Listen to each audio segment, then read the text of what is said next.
Jess lived alone for 3 years. She had her routines, her quiet mornings, her system. She said she was fine, and she was, until a white cat named Miso came home in a carrier slightly too big for him and immediately sat down in front of her television like he owned it. What happened over the next 6 months, she still hasn't fully explained to herself.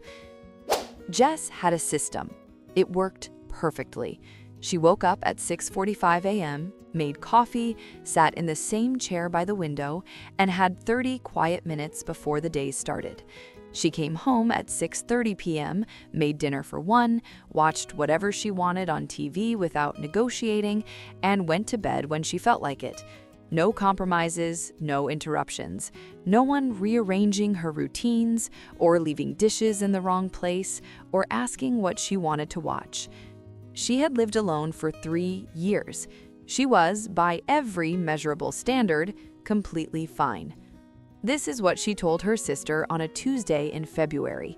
The same Tuesday, her sister sent her a photo of a white cat sitting on a cat tree, staring into a television screen with the calm, unblinking focus of someone who had seen every episode and had strong opinions about the writing. "His name is Miso," her sister wrote. "The shelter has had him for 4 months. He watches TV. I thought of you immediately." Jess looked at the photo for a long time. "I don't need a cat," she replied. She picked him up on Saturday. Miso came home in a carrier that was slightly too large for him, which meant he spent the entire car ride sliding gently from one side to the other every time Jess turned a corner.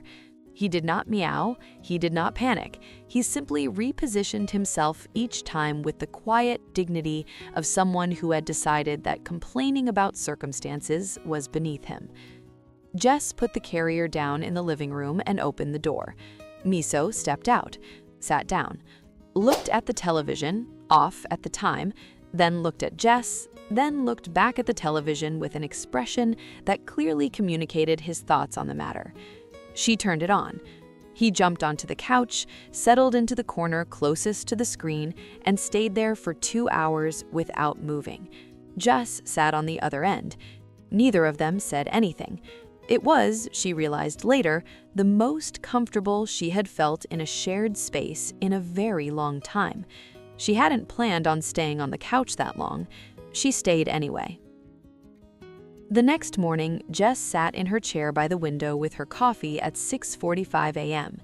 Miso appeared at 6:47.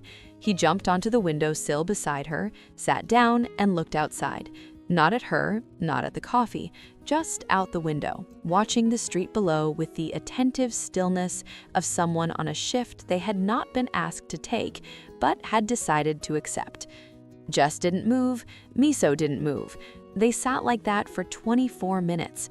She was late to work for the first time in 11 months. It was worth it. Here's something most people don't know about white cats. They are not, as commonly assumed, a specific breed. White is a coat color that can appear across dozens of breeds, each with its own personality. What white cats often share, however, is a heightened sensitivity to their environment. Many white cats are partially or fully deaf due to the same gene that produces their coat color, which makes them more visually attuned, more observant, more focused on what they can see. Miso wasn't ignoring the sounds of Jess's apartment, he was simply reading it a different way. He watched, he noticed, and he remembered everything. By week 2, Miso had memorized Jess's schedule with an accuracy that she found both impressive and slightly unsettling. He knew she left at 8:15 a.m. He would follow her to the door, sit and watch her put her coat on without moving until the door closed behind her. He knew she came home at 6:30 p.m. He would be on the couch by 6:28, in position, as if he'd been there all along. He knew that Thursdays were pasta nights because the smell of garlic preceded dinner by approximately 20 minutes, and he would appear in the kitchen doorway at the first hint of it and supervise proceedings from a distance of 3 feet. He was, Jess told her sister, very organized for a cat. "You know what you've done," her sister said. "I have a cat," Jess said. "You have a roommate," her sister said. "Still not subscribed? That makes me genuinely sad. Hit the button. You're gonna want to see how this ends." The television situation escalated gradually. Miso watched everything: documentaries, dramas, nature programs. He was indifferent to comedies. He became visibly interested in anything involving other animals, tracking movement across the screen with focused, unblinking attention until the animal left the frame, at which point he would glance at Jess as if to confirm she had also seen it. She had. She started narrating for him. "That's a red panda," she would say. "He's looking for bamboo." Miso would look at the screen, look at Jess, look back at the screen. She was talking to her cat. She realized, talking to her cat the way people talk to someone they assume is following along, because he was. The night she understood what Miso actually was, not a pet, not a companion in the abstract sense, but a specific presence with specific preferences and a specific way of being in the world, happened on a Wednesday in March at 11:22 p.m. Jess had a bad day. Not catastrophic, just the grinding kind. A project that came back with too many edits, a phone call she'd been avoiding, the particular exhaustion of being functional when you don't feel like it.